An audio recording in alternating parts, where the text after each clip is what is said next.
अस्सलामु अलैकुम नाजरीन, साहिबान न्यूज के साथ मैं हूं नाइला भट्टी। सबसे पहले शामिल करते हैं आज की अहम खबर। अब रुख करते हैं यूरोप के मुल्क स्पेन का, जहां हमारे bureau chief Europe Chaudhry Waseem Ahmed की रिपोर्ट के मुताबिक मेंबर पंजाब असेंबली हल्का पीपी 28 चौधरी शाहिद रजा कोटला और directors Awami group of Spain Malik Hafeez, Malik Naveed, Malik Shafiq की जानिब से तीसरे रोज़ भी अवामी रेस्टोरेंट बार्सिलोना में ग्रैंड अफ्तार डिनर दिया गया, जिसमें कम्युनिटी की कसीर तादाद ने शिरकत की। इस अफ्तार डिनर में साहबजादा सुल्तान रियाजुल हसन सरवरी कादरी और साहबजादा सुल्तान जुनैर हसन सरवरी कादरी ने खुसूसी शिरकत की।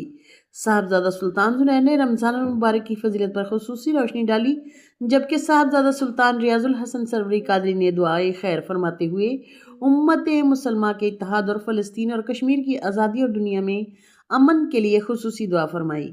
मैनेजिंग डायरेक्टर्स अवामी स्टोर राजा मुदस्सर बलानी और मलक खुरम ने मुअज़्ज़िज़ीन को खुश आमदीद कहते हुए कहा कि इंतज़ामी अमूर एहसन तरीके से सर अंजाम दिए जाएँ। मेंबर पंजाब असेंबली चौधरी शाहिद रजा कोटला ने तमाम ओवरसीज़ कम्युनिटी की भरपूर शिरकत पर उनका शुक्रिया अदा करते हुए कहा, याद रहे कि तीसरे रोज़ भी चौधरी शाहिद रजा कोटला की जानिब से ग्रैंड अफ्तार डिनर में स्पेन की सियासी, समाजी और कारोबारी शख्सियात के अलावा यूथ ग्रुप ने भरपूर शिरकत की। तमाम अहबाब ने चौधरी शाहिद रजा कोटला की सियासी बसीरत और इनकी मोहब्बत को सराहते हुए इन्हें खिराज तहसीन पेश किया। अब तक के लिए इतना ही। मजीद खबरों और अपडेट से बाखबर रहने के लिए देखते रहें साहिबान।